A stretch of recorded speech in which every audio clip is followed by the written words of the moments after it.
New York's classic rock, Q1043.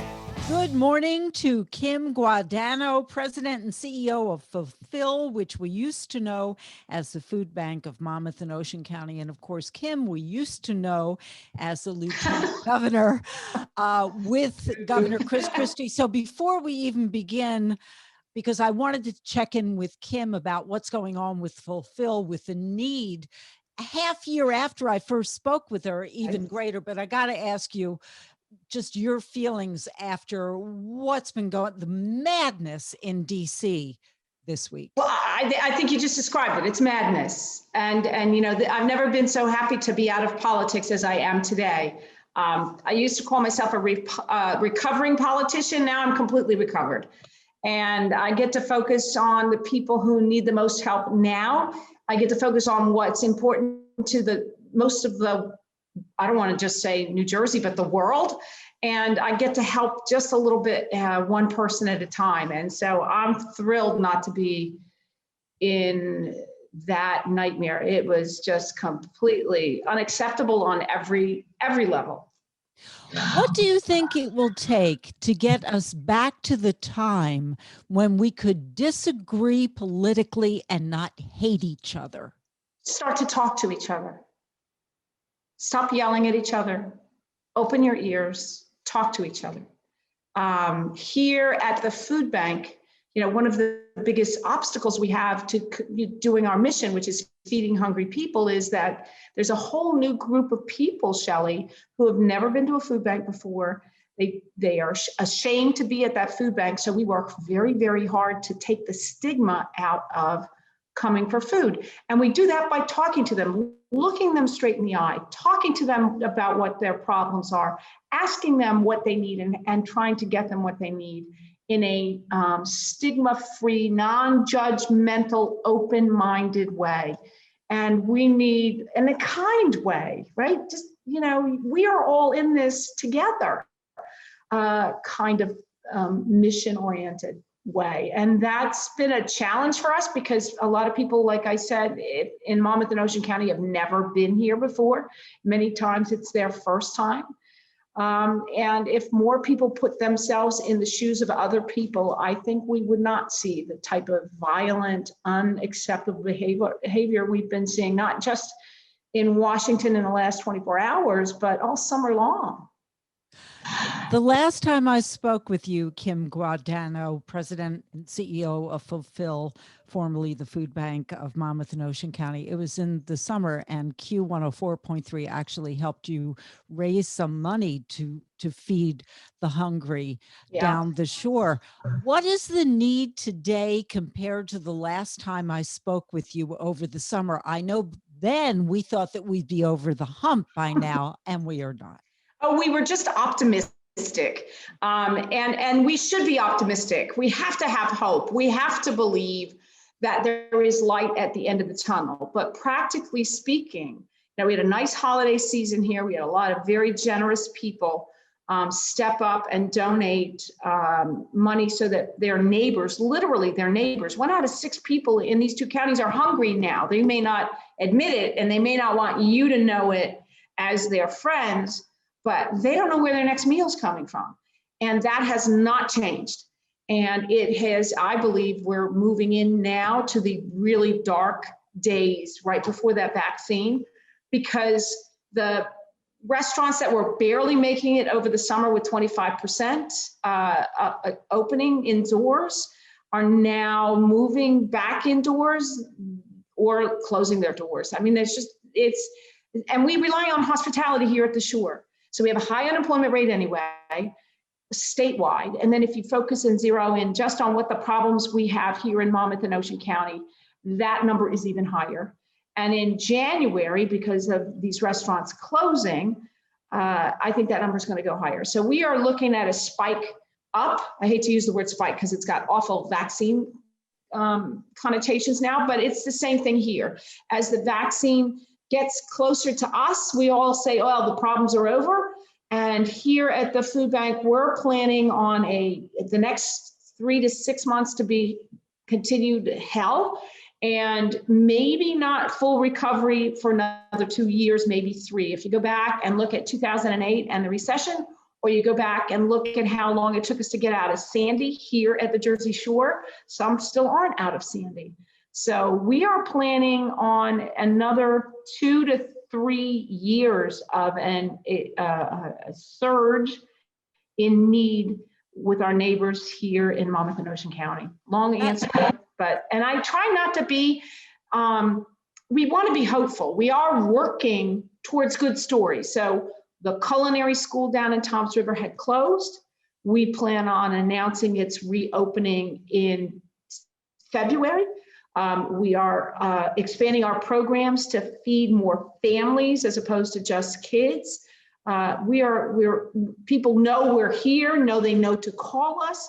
So there are really a lot of good things happening, but they are addressing a problem that's going to continue, Shelley, for months, years here at the shore. What do you need from our listeners who are in a position to help? So if you are in so we ran a commercial over the last couple of months that said, look, we are all in the middle of this nightmare. If you're in a position to help, please help, whether it's to reach out to your local pantries, whether it's to reach out to your local social services group, whether it's to reach out to your neighbor and just look to see if there's something in his cupboard or something in his refrigerator. If the kids are coming over to your house looking for snacks, that means they're hungry and we can help them. We can do 2 things. One, we can get them immediate food, immediate meals, not just meals that we're making here, but meals that we're ordering from restaurants to help the restaurants stay on their feet a little longer, but also get you the services you need to stabilize your family unit. We have access. We sign people up for food stamps, and food stamps aren't what they used to be, right? My age group, I'm 60. I'm 61. But well, you don't look it, Kim, and you don't act it. I definitely don't act it. But food stamps are a credit card. If you or somebody listening, or you suspect that somebody needs food, we can sign them up for food stamps in a non-stigmatized way. We can do it on the phone. And we can get you a card that you can take to the grocery store. And the only 2 people who know that you're using food stamps are you and the lady behind the register, and she doesn't care because all she's doing is ringing up your order. Food stamps, utilities, health insurance, housing, all of those things we do right here. And in fact, we also have we've been given a grant from Feeding America to set up the first of its kind, what we call the benefits bus, to take the benefits to people who need it. So we're here in Neptune, we have an office in Toms River, but if you can't get to those 2 places, we can get to you with this bus we've retrofitted to be safe, COVID friendly. It's got, plastic everything, Perel everywhere, an expanded ventilation system and things like that. So we've been going out into underserved areas or areas where there are pockets of poverty and helping people stabilize their families. I'm speaking with Kim Guadagno, President and CEO of Fulfill, formerly the Food Bank of Monmouth and Ocean Counties. And of course, we've known Kim for years because she was the Lieutenant Governor under Chris Christie. I didn't even ask you, Governor Christie got so ill with COVID. How has your health been? How have you been holding up and your family personally in this whole pandemic? I'm fine. We've hired a nurse here. I've come to work every day. This is the cool part about where I work right now. The governor shut the government down on March 13th. The following Monday, every single one of our employees came to work, not knowing where the monster was, not knowing how to protect themselves from the monster, meaning the vaccine. And they all came to work, and they came to work because they're more mission oriented. They're more service oriented. They know if they didn't come to work, nobody would eat, because every single food service, pantry, soup kitchen, housing, everything had been shut down. And we were the only game in town. And we were all all of us were in the back making boxes of food so that we could go and distribute them throughout the county. And that's, when you work with people like that, it's, it is not a job. It is an avocation. And we have a nurse who literally stands at the front door, shoots everybody that comes in. We wash our hands all the time. We wear masks. I don't have one because I'm in a closed room. We would wear our masks all the time.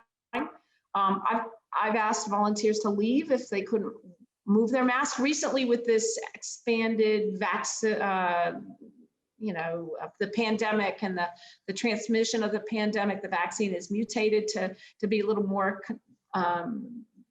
contagious. Yeah, actually a lot more, up to 70%. Right. Scary. We have shut down our kitchens here for the staff and for the volunteers. No one eats together anymore. It's a little isolating, but not nearly as isolating as getting COVID and going home. So we have been very, knock on wood, very lucky. We've had no shutdown of this facility and no shutdown of our facility in Toms River, although we do keep a stash of food that would allow us to feed people for 3 days, which would be long enough for us to clean up anything if there was an outbreak here. But we have been so protected because we know, again, if we don't come to work, if I don't come to work, it's one thing. I don't move the boxes. I don't drive the truck. I raise the money and I raise awareness and I make sure these guys keep the train on the tracks. But if these guys in a warehouse don't come to work, people starve. And that's the simple matter of it, which is why I think we're 1Bs in terms of the vaccination. And I hope we get to those 1Bs soon enough. I've joined with the other food banks in the state to ask the governor to move the people in the warehouse, not the white collar guys, not the guys who push paper like me, not my finance people, not my development people, but the people that actually drive the trucks and deliver the food and make sure people get the food into their hands. I've asked to move them up on the list because they are doing truly essential work in terms of making sure the clients we serve get the bare basics of what they need to survive through this. Because you're literally a lifeline. So I have to ask you, I know Fulfill, formerly the Food Bank of Monmouth and Ocean Counties, always needs donations, and you can go on their website. It's fulfill.org, is it? Fulfillnj.org, fulfillnj.org. nj.org. But do you need donations of food? Do you need more volunteers? So the answer to all is always yes. We are expanding our programs for the volunteers. We hope to start doing a distribution directly from here every Friday. So we will need more volunteers for that. We have expanded our reach in terms of the need for food to hospitals. So people coming out of the hospital who are indigent or underserved, who social workers at the hospital believe might be hungry. We get them and need social services. We started slowly. In November, we fed about 1,500 people under this new hospital program. In December, it was 3,500, not people, meals. And then in the first 3 days of January, it was already 500 meals. So we know that is going to take off, and we need volunteers to help us deliver that food in a safe way and make that food in a safe way, which is what we do here. So we always need volunteers. For every $1 somebody donates to us, we make 3 meals. 95 cents of every dollar goes directly back out to feed your neighbors, literally your neighbors. So, and we've been a Charity Navigator top 4-star for too many decades to count. So it's all well spent. I like to think we are good stewards of people's hard-earned money. I keep, Shelley, on my desk a letter from a woman who clearly is an older woman who lives on Social Security, and she sends us here at Fulfill $20 every month. And she says, this is what I have left over, and I want you to go help somebody else. And I keep that $20 letter, the letter that says, here's your $20 on my desk. And anytime somebody walks in the door and says they want something, I say, what do you think this woman would say about your use of her money? Her $20, because to her, that's $20 million. So we're very, very sensitive to the need to get that to use that money wisely too. I thank you so much. Kim Guadagno, President, CEO of Fulfill, formerly the Food Bank of Monmouth and Ocean Counties, fulfillnj.org. New York's classic rock, Q1043.